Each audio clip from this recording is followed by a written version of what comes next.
विरासत में मिली सियासत को संभाल रहे सतीश पूनिया के सियासी सफर की कहानी साल 1982 से शुरू हुई। विरासत की सियासत इसलिए क्योंकि सतीश पूनिया के पिता सुभाष चंद्र पूनिया राजगढ़ पंचायत समिति के प्रधान रह चुके हैं। अपनी पढ़ाई जारी रखने और छात्र राजनीति में कदम रखने के लिए सतीश पूनिया ने महाराजा कॉलेज जयपुर में एडमिशन लिया। पिता का झुकाव भी भाजपा की तरफ था और बेटे यानी सतीश पूनिया का झुकाव भी भाजपा की तरफ रहा है। साल 1982 में जब महाराजा कॉलेज में एडमिशन लिया तभी भाजपा के छात्र संगठन एबीवीपी की सदस्यता ले ली। एबीवीपी से जुड़ने के बाद छात्र संघ अध्यक्ष का चुनाव भी लड़ा, लेकिन चुनाव हार गए और फिर साल 1989 में राजस्थान यूनिवर्सिटी से छात्र संघ महासचिव चुने गए। छात्र राजनीति से जिसने भी अपनी सियासत की शुरुआत की है वह लंबे वक्त तक राजनीति में टिका है। हनुमान बेनीवाल, सीपी जोशी, रघु शर्मा जैसे कई नामों को आप उदाहरण स्वरूप ले सकते हैं। सतीश पूनिया ने भी छात्र राजनीति से ही अपनी सियासत की शुरुआत की, मतलब लंबी पारी खेलना निश्चित है। साल 1982 में छात्र संघ महासचिव बनने के बाद पूनिया आरएसएस के साथ जुड़कर काम करने लगे और संगठन के बड़े नेताओं के करीबी हो गए। अब साल आया 2000 का। ये वो साल था जिसमें सतीश पूनिया की असल राजनीति की शुरुआत हो रही है। स्थान है चूरू की सादलपुर विधानसभा। सूबे में कांग्रेस की अशोक गहलोत सरकार सिंहासन पर बैठी है। सादलपुर विधानसभा सीट पर उपचुनाव हो रहे हैं। सतीश पूनिया पर भाजपा ने भरोसा जताते हुए सादलपुर से उपचुनाव में उम्मीदवार बना दिया। सतीश पूनिया का मुकाबला कांग्रेस की बजाय निर्दलीयों से हुआ।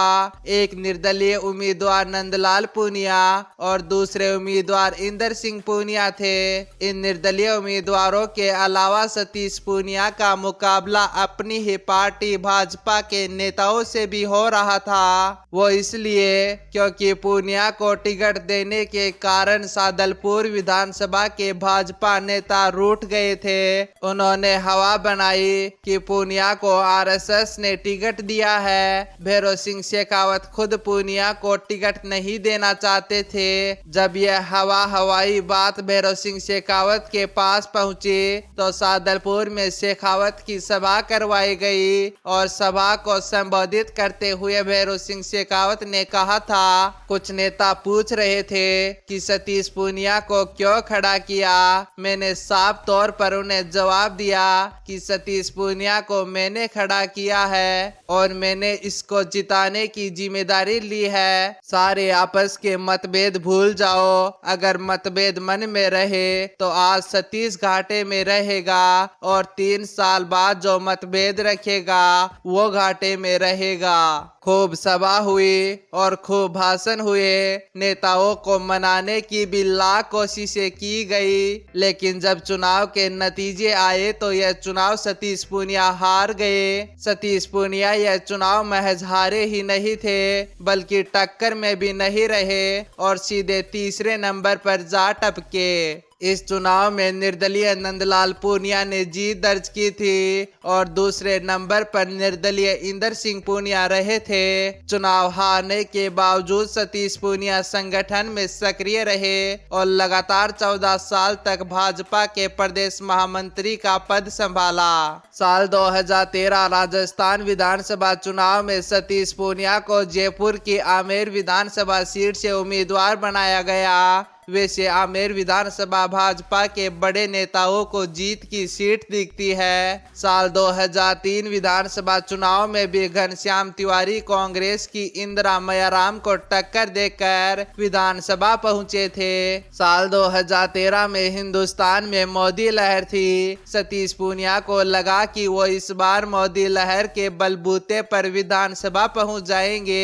सतीश पूनिया का मुकाबला कांग्रेस की बजाय नेशनल पीपुल्स पीपल्स पार्टी के नवीन पिलानिया से हुआ। नवीन पिलानिया 2013 से पहले भाजपा में हुआ करते थे। साल 2008 विधानसभा चुनाव में आमेर विधानसभा सीट से भाजपा की तरफ से उम्मीदवार भी थे, लेकिन कांग्रेस के गंगा सहाय से चुनाव हार गए। 2013 में भाजपा ने टिकट नहीं दी तो भाजपा से बेवफाई कर एनपीपी के बैनर तले मैदान में कूद गए। पूनिया और पिलानिया के बीच जबरदस्त टक्कर हुई। जब चुनाव के नतीजे आए तो यह चुनाव भी सतीश पूनिया एनपीपी के नवीन पिलानिया से महज 329 वोटों के अंतर से हार गए। 2013 का विधानसभा चुनाव हारने के बावजूद सतीश पूनिया को साल 2018 राजस्थान विधानसभा चुनाव में फिर से आमेर विधानसभा सीट से उम्मीदवार बना दिया गया। 2018 में राजस्थान के सियासी गणित के हिसाब से कांग्रेस सत्ता में आनी थी, इसलिए यह मुकाबला भी सतीश पूनिया के लिए दिलचस्प होने वाला था। सतीश पूनिया के सामने कांग्रेस ने प्रशांत शर्मा पर दांव खेला। चुनाव हुए और जब नतीजे आए तो यह चुनाव सतीश पूनिया प्रशांत शर्मा से करीब 13,000 वोटों के अंतर से जीत पहली बार राजस्थान विधानसभा की दहलीज पर पहुंच गए। 2018 राजस्थान विधानसभा चुनावों के बाद प्रदेश भाजपा के उस समय के प्रदेशाध्यक्ष मदन लाल सैनी का निधन होने के कारण भाजपा हाईकमान राजस्थान को नया भाजपा प्रदेशाध्यक्ष देने वाली थी। वसुंधरा राजे चाहती थी कि अगला भाजपा प्रदेशाध्यक्ष उनके गुट का बने, लेकिन वसुंधरा राजे का विरोधी धड़ा भी मजबूत था। कुल 82 दिन तक सियासी माथापच्ची चली और उसके बाद सतीश पूनिया के नाम पर सहमति बनी और सतीश पूनिया को राजस्थान भाजपा की कमान सौंप दी गई।